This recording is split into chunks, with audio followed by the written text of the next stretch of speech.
शामी साहब, उम्मीद पे दुनिया कायम है और ये जो सर्वे आया है, ग्लोबल इकोनॉमिक सर्वे, ये बड़ी अच्छी उम्मीद दिला रहा है।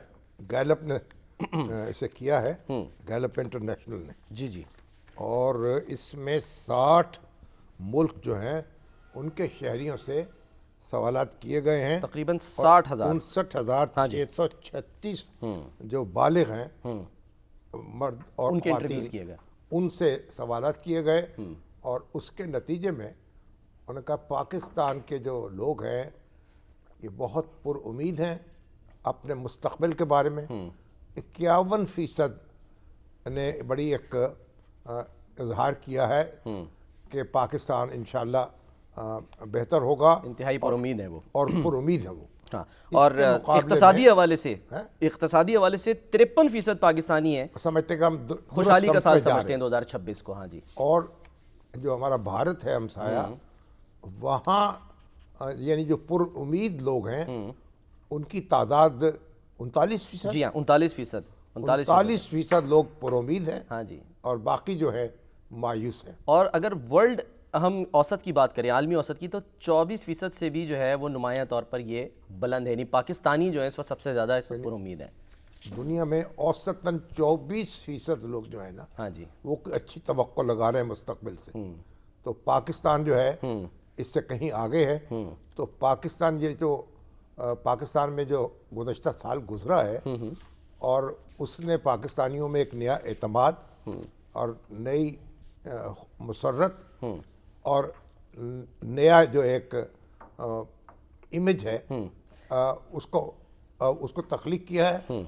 और पाकिस्तानी जो हैं पुरउम्मीद हैं कि इंशाल्लाह अब वो आगे जब बढ़ेंगे तो तरक्की की तरफ कदम रखेंगे, खुशहाली की तरफ रखेंगे और उनका आने वाला कल जो है गुजरे हुए कल से बेहतर होगा। अच्छा, दिलचस्प बात ये शामी साहब कि जो मशरक़ है, यानी कि अगर हम साउथ एशिया की बात करें तो वहाँ बताया जा रहा है कि इमर्जिंग और डेवलपिंग रीजन्स जो हैं वो ज़्यादा ऑप्टिमिस्टिक हैं, पुरुम्मीद हैं। जबकि अगर हम वेस्टर्न इकॉनमीज़ की बात करें जिसमें ज़ाहिर अमेरिका भी आ जाता है, वहाँ पर एंग्जाइटी है, वहाँ पर परेशानी है, वहाँ पर जो है वो नाउम्मीदी है ज़्यादा।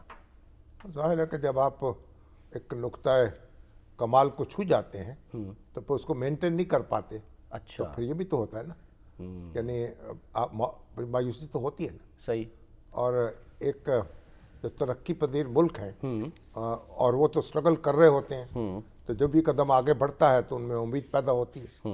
और ये भी तो है ना, देखे ना भारत के बारे में भी अब ये बताया जा रहा है कि अब ईरान के अंदर भी, यानी भारत के और अफगानिस्तान के अंदर जो अनासर मौजूद हैं वो वहाँ रायमा को उनके बरकरार रहे थे। सोशल मीडिया जो है, ये जो अभी 4 रोज़ से जो एहतजाज हो रहा है महंगाई के खिलाफ, वहाँ ईरानी हुकूमत के खिलाफ उकसा रहे थे उसको। हाँ जी। और लोगों में एक बेतमानी पैदा सोशल कर मीडिया पे तो ये कैंपेन हमेशा भारत और अफगानी जो अकाउंट्स हैं वो करते ही हैं। और भारत जो है, मैं वो इसराइल जो है, नेतन्याहू जो उनका आइडियल है मोदी साहब का, और जिस तरह इसराइल ने एक दुनिया का अमन बर्बाद कर रखा है और जिस तरह तरह की शरारतें और हमाकतें उससे सरजद हो रही हैं, उसी तरीक़े से जो मोदी हैं उसके नक्शे कदम पर हैं।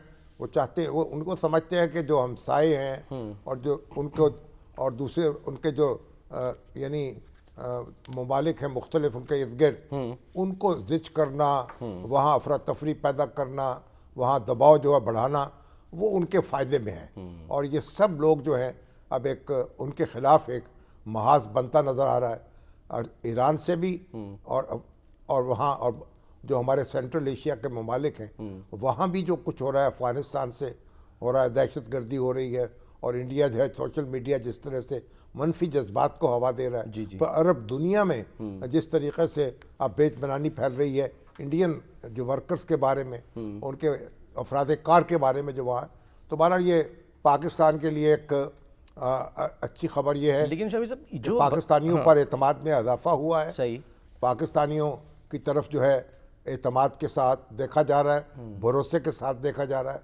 और इसीलिए हमारा मुस्तकबिल जो है अल्लाह के फजल करम से यानी रोशन है और हम आगे बढ़ेंगे इंशाल्लाह और अपनी मुश्किलात पे काबू पाएंगे इंशाल्लाह। और शमी साहब जो बरतानवी अखबार का मैंने तेल जिक्र है, किया, तेल के नए ज़खायर भी दरियाफ्त हुए हैं। हाँ जी। मेरा ख्याल को 4100 बैरल तेल रोज़ाना वहाँ से निकलेगा।